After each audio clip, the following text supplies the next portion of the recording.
Folks, let's turn for a moment. We'll get back to the IMs, but I want to go through this great audio from Mike Stark. He called into Rush Limbaugh show, and it's awesome. Now, we're going to stop at a couple of points because, well, you'll see. But let's listen to it now. This is Mike Stark, and I'll tell you right now. Well, I'll give you where you can go to get more of his stuff. We'll link to his obviously to his site on the blog. But he's blogging over at truthticker.com. Let's play this. We return as promised, and Hopkinsville, Kentucky. Jeff, I really appreciate your patience. You've been on hold for almost a whole show. Great to have you here, sir. Russ, I'd wait a lot longer than that to speak with you. Thank you. Well, thank you, sir. It seems like every day these days you're talking about jobs and where are the jobs in the economy. I haven't heard you say anything except lower taxes, smaller government to create jobs. And I heard that the overall tax collection of the federal government today is lower than it was under Reagan. I'm thinking to myself that we had 8 years of Bush with his low taxes, Obama's stimulus package, 1/3 of it was tax cuts. So we've got lower taxes today than we even had underneath George Bush. The government has to do something to create jobs. There's too many people without jobs. And I'm thinking, I remember the bridge that went down in Minnesota. There were all sorts of reports back then about tens of thousands of bridges that need repair. Here in Kentucky, we've got mountaintops that have been lopped off to get at the coal underneath, and they all need to be remediated. Superfund sites all across the country that need to be cleaned up. We've got things that we can do to put people to work. And I'll tell you, Rush, I heard one of your interstitials. They talked about, people taking student loans to go to college to make their lives better. How is borrowing to go to college to make your life better any different than investing in this country by borrowing today to make bridges better, or the electrical grid, so we don't suffer through huge blackouts that cost our economy, or student loans so that this country can compete with the rest of the world? I mean, I really haven't heard any plan from you that hasn't been tried for the last 10 years now. And like I said, taxes are lower now than they were underneath Reagan. No, so they're not. It's not. That's just absurd. And to say that 1/3 of the stimulus was tax cuts is equally as uninformed. And to suggest that all these infrastructure projects exist, we had a stimulus bill of $787 billion designed to fix all of those. Not a single dime went to any of them. It all went to state and local government employees. We all know this now. The government cannot create jobs. The government can stop for 1 second. So let's go through this, okay? And Stark addresses it, and we will play this more. But first off, the money didn't go just to employees. It went to employees of a state and who are actually going and creating these infrastructure and working on these infrastructure, but they were hired. We can see it. We saw in just the last employment numbers that the government shed some odd 24,000 jobs. Well, if the government can shed jobs, they certainly can add jobs. And if they add jobs, then you have people working and making an income and going out and spending it. All right, continue. Destroy wealth. The government cannot create it. The government doesn't produce diddly squat. You cannot grow an economy by taking money from one segment of it and transferring it to another. That's not growth. That's simply redistribution. It generally rewards people. If you have people who are spending their money, and we know that the money is concentrated in few hands in this country, and they are spending their money by investing and speculating, then yes, in fact, you can grow the economy by redistributing the wealth. You can take that money that is far less efficient in terms of creating jobs via taxes, and you can invest that money into things that actually creates jobs, like building roads, like teaching kids, like studying disease, like loans to students going to learn, invest in the infrastructure. There's all sorts of ways. Continue. Aren't doing anything, so there's no productivity whatsoever. I frankly am at a total loss to understand where you're even coming from on this. I think I made it pretty clear. I mean, if you might be clear, but you are not right about anything that you said. Is painfully obvious. Well, first of all, I think you're mistaken when you say 1/3 of the stimulus package wasn't tax cuts. It was. Republicans insisted on it. Obama worked with the Republicans, said, hey, listen, I've won the election. I've got these huge majorities, but I'm still going to give you 1/3 of the stimulus.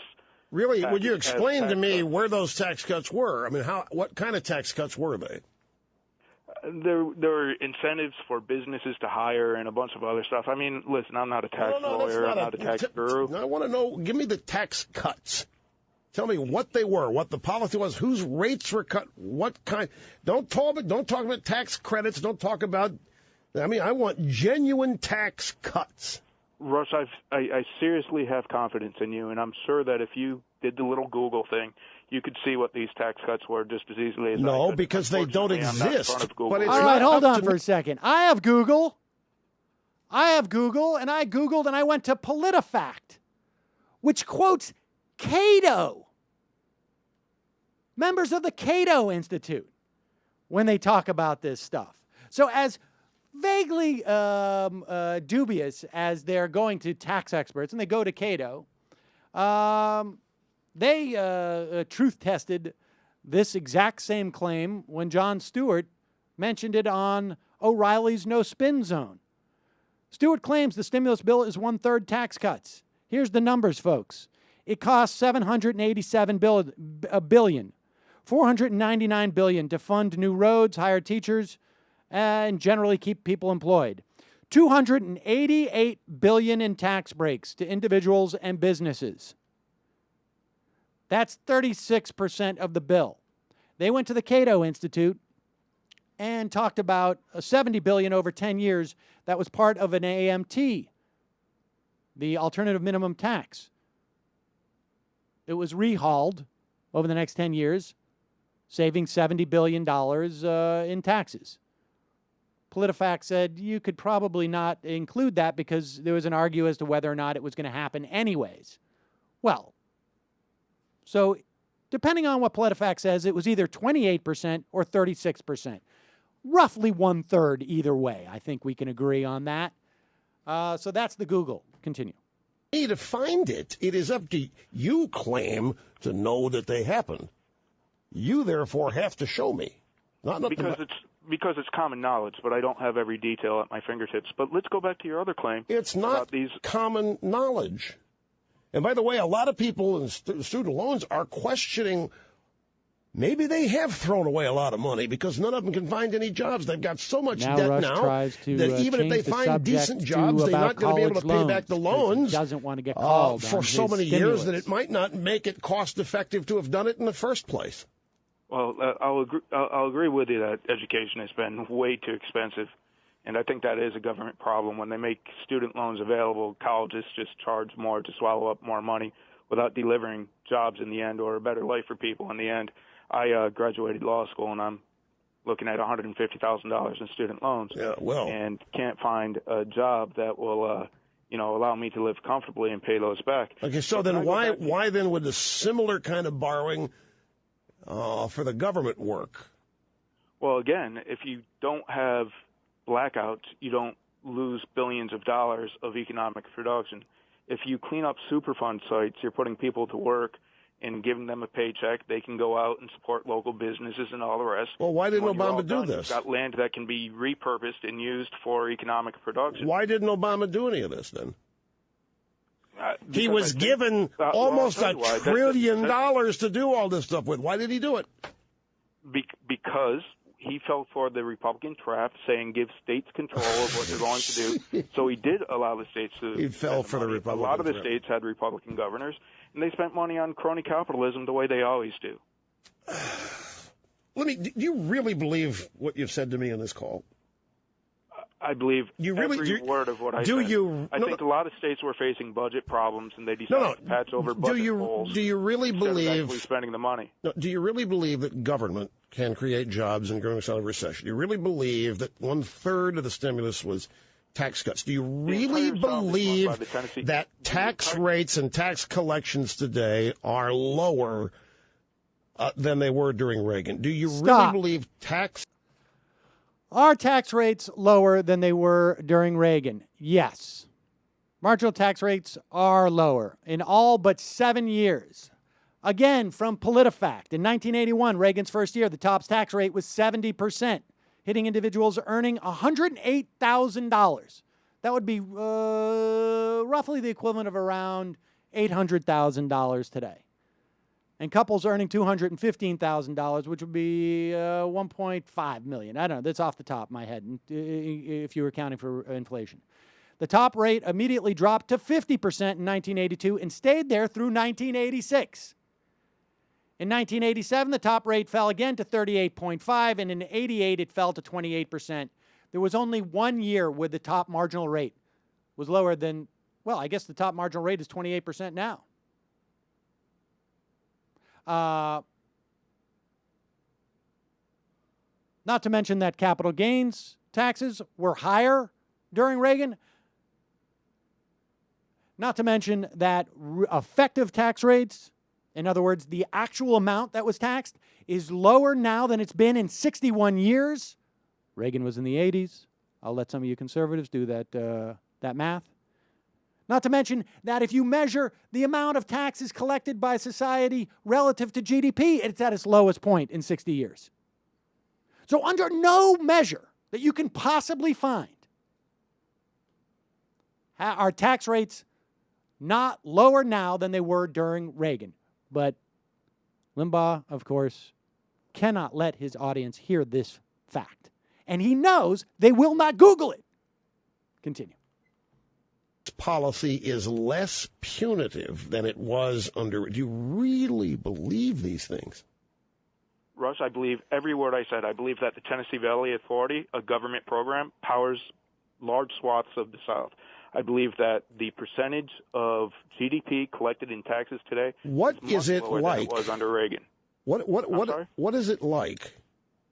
So I can't relate. What is it like? Oh, so you really are off OxyContin.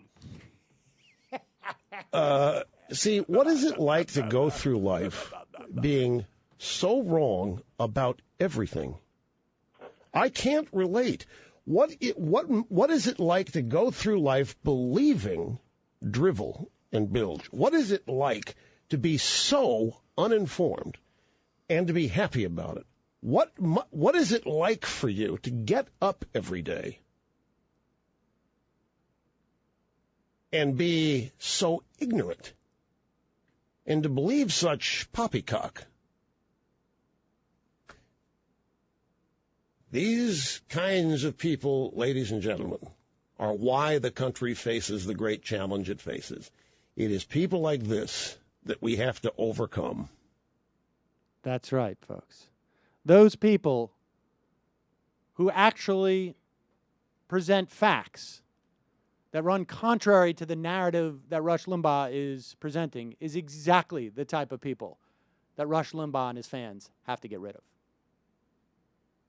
Absolutely. The great Mike Stark. Just awesome.